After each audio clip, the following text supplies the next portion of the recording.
And a shot across the bow in the battle for the Democratic nomination. Senator Bernie Sanders now urging Hillary Clinton's superdelegates to jump ship and support him instead after his crushing victories in 3 states over the weekend.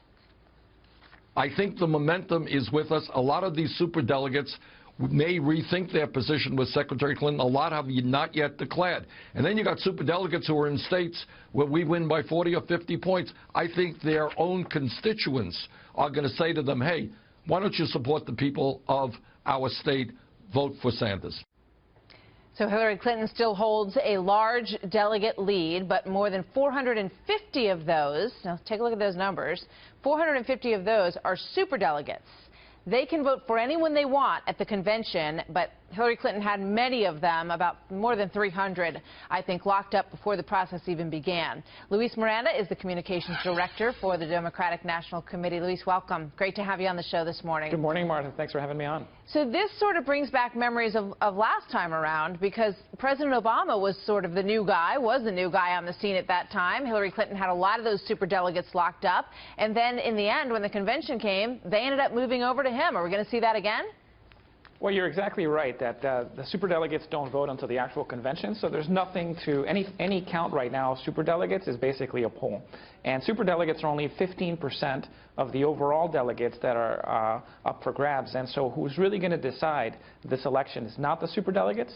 It's going to be the folks going to their primaries and caucuses and casting ballots and supporting the person that they support. That's really what's going to decide this race. So we're confident that the superdelegate issue is not going to cloud in any way the results that we're sure will be clear by the time that this primary season is over, and that we'll be able to come together at the convention in a very strong way, the same way we did in 2008, as you pointed out, superdelegates there casting their ballots at the convention, not really before. So if you're saying they don't really count at this point, and they don't count until the convention, how come they're part of the total that we just showed? That's a media organization decision. None of them have actually voted. The only people who voted are people who've shown up at their primaries or caucuses in their states.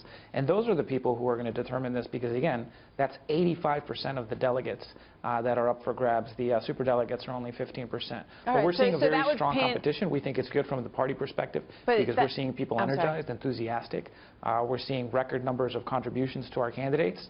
One of our candidates actually has more votes than Donald Trump throughout the course of this primary process. And we're seeing that even though we've had 2 candidates versus 11, 8, 5 on the Republican side, now 3, that we continue to keep the turnout pretty close. So we feel that the dynamics in this race are pretty much in our favor. And even on national security, you've been covering what happened in Brussels all morning. You see former CIA chief Michael Hayden coming out and saying he doesn't trust either of the 2 leading Republican candidates, and he would trust a Democrat more than either of them. I think that speaks very strongly to the dynamic we have in this race, where we have Republican candidates that just haven't been serious, which, and Democrats who are proving that they've got what it takes to be commander-in-chief. Got it. But back to the delegate discussion, which is the question that I was asking you. When you look at those superdelegates, if you extract those, you've got a much tighter race between these 2 candidates, don't you? Well, on the Democratic side, we have proportional allocation of the delegates, and so it may very well stay close.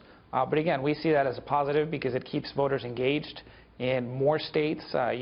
We are running a campaign where we're trying to expand the map and reach out to voters all across. And from the party's perspective, we're building infrastructure in the states to be able to tap into that and take any momentum from primaries and caucuses and help us build toward the general election. So we see it as a positive thing that we continue to see voters very engaged on both sides for both of our candidates.